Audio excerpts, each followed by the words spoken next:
and welcome back to another episode of The Journey We Take. I'm your host, Janelle Wells, and I'm sorry for the delay. My husband and I have been preparing for a big road trip across the country, and of course, there's 1,000,008,000,008 things to get done beforehand, but we have checked off our to-do list, which most importantly includes gathering a wonderful arsenal of snacks for the ride. And alas, I'm a little late, but I'm here. So this is about like the fifth time we've driven coast to coast. It's about 2,800 miles or so one way. It's a pretty long trek, but nevertheless, it's extremely gratifying to take in the scenery of the new places mile by mile, just seeing how the landscapes gradually transform right before your eyes, and the passage through small towns showing you a glimpse into lives and stories that you might not otherwise encounter.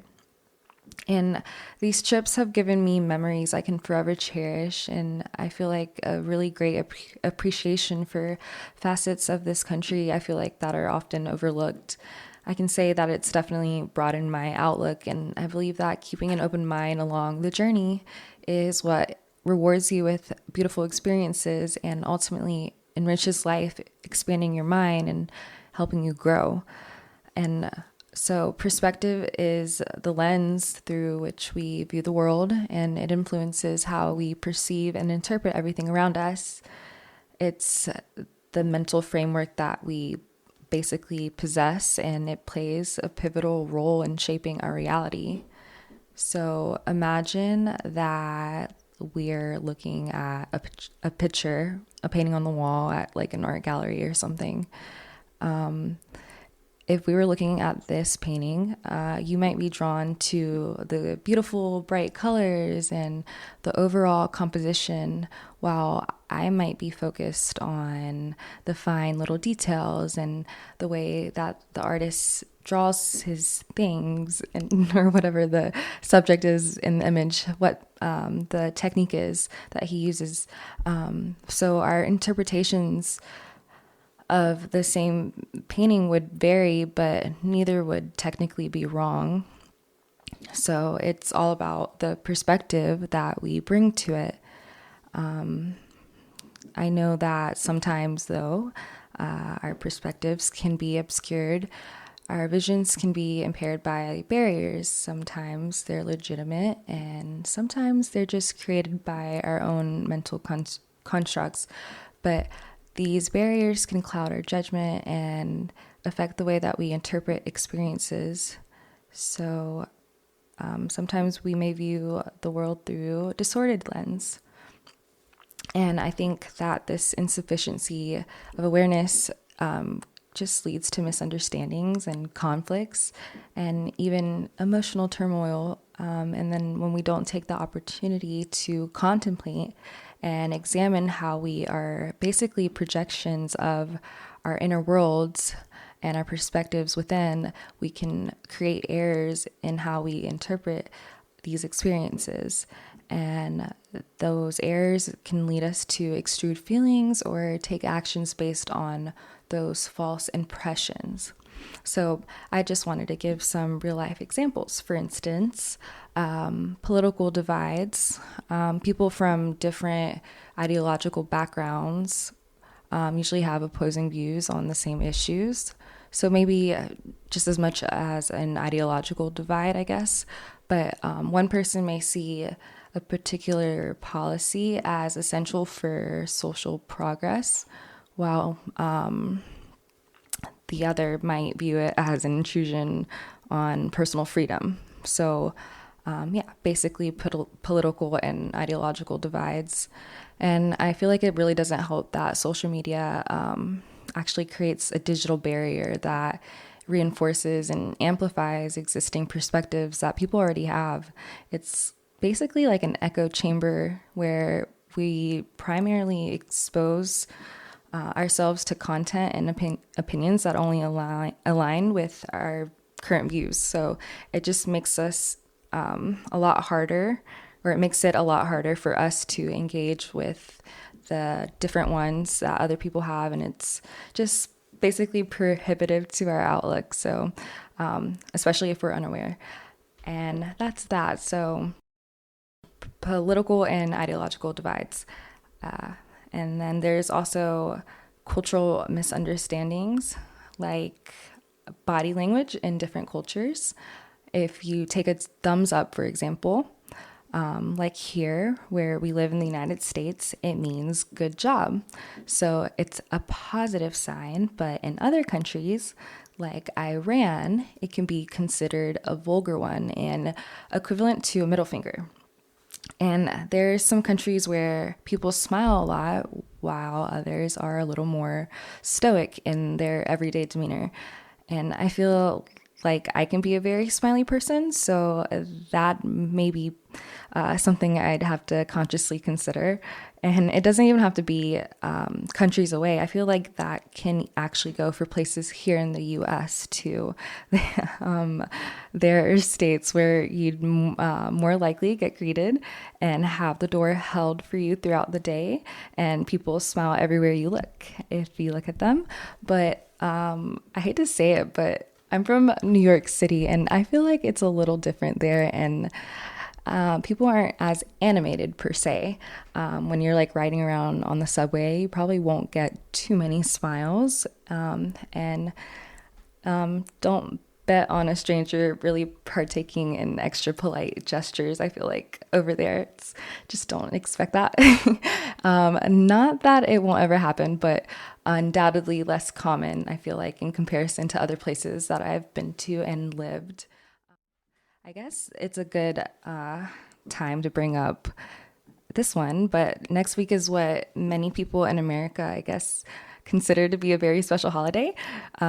Here, we celebrate Christmas and we decorate our trees with ornaments. We trade presents. We look for an elf on the shelf, and we get a little crazy with it. But other places get a little crazy other ways, like in El Salvador, they use and celebrate with fireworks. And they do that on the 24th and the 25th. And in Sweden, people believe that there used to be a goat, an invisible one, that would appear before Christmas to make sure that all the holiday preparations were done correctly. And that dates back to like ancient times. And there's even one that I found that was even a little more bizarre than I had ever expected to find, but I think it's really cool. And this is why I wanted to bring it up, because it's just all about perspective and how we see things, and our cultural differences definitely come out in how we celebrate different holidays. So anywho, in Christmas, at Christmas time, in Japan, it's not like the biggest deal. Only like 1% of people are on Team Santa, according to like this magazine. But guess what? The Japanese have found a quirky way to celebrate, and instead of opting for like a traditional turkey dinner or something, the families usually go to KFC. So yeah, you heard that right. They have Kentucky for Christmas. And I heard or saw in my research that people actually pre-order months ahead. So yeah, they like the Colonel's fried chicken. And so I mention this because even festive traditions around the world vary based on our perspective, which is greatly influenced by how we were brought up. And I think that each of these traditions basically provide a window into the cultural values and history and the social dynamics of the communities that practice them.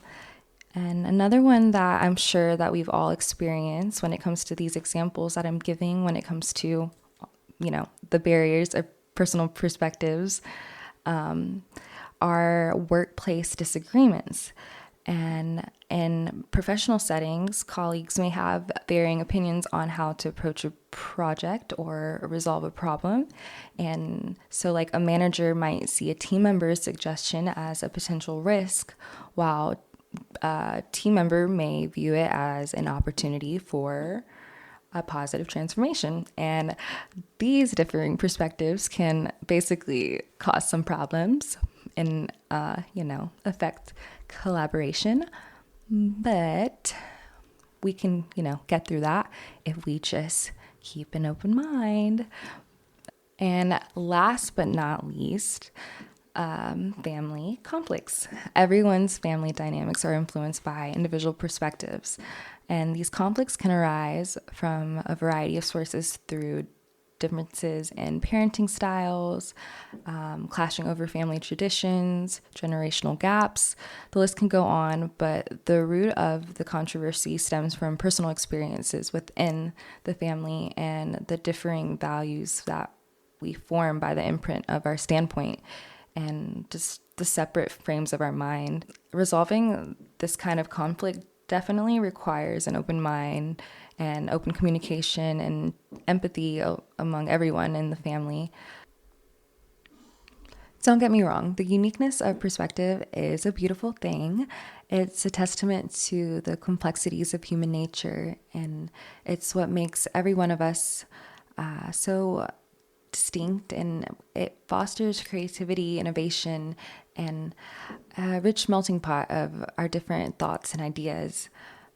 Yet the malleability of reality established by our separate perspectives reveals how the power of the mind can indefinitely alter your life. It shows us the incredible capacity for personal growth and transformation. And it highlights the importance of self-awareness and the power of choice. So, what can we do to harness the power of perspective for our own growth and well-being? It begins with self-reflection and mindfulness. So, acknowledging that our individual lenses shapes our reality and that our perspective is not the only one that is valid is vital. Embracing the understanding that each person's viewpoint is valuable and has a unique contribution to make can lead to more compassionate and open-minded interactions. So stay receptive to new ideas. That's what permits us to grow and allows us to break down the barriers that distort our perspective and keep us from seeing the world more clearly.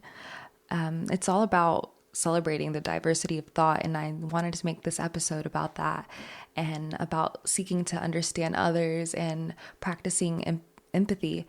I think we all have to be willing to shift our vantage point when necessary and try to see the world through a different lens and be able to gain a greater understanding of the complex fusion of human existence.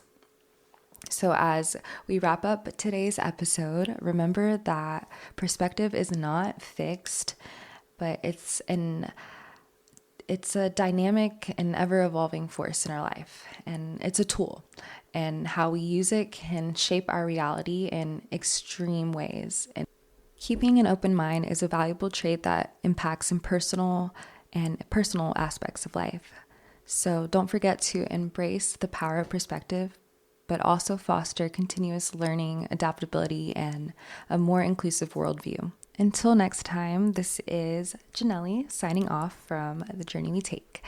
And so before I go, actually, I just discovered that I can ask questions, at least on Spotify. I don't know if I can do this on Apple, but I want to ask you guys a little question on this episode. Don't know what it's going to be yet, but stay tuned. And if you guys want to participate in that, please do so. And I would love to hear back. I would love feedback. Rate and review this podcast if you enjoy. Share it with someone who would like to listen. And I will catch you guys in the next one.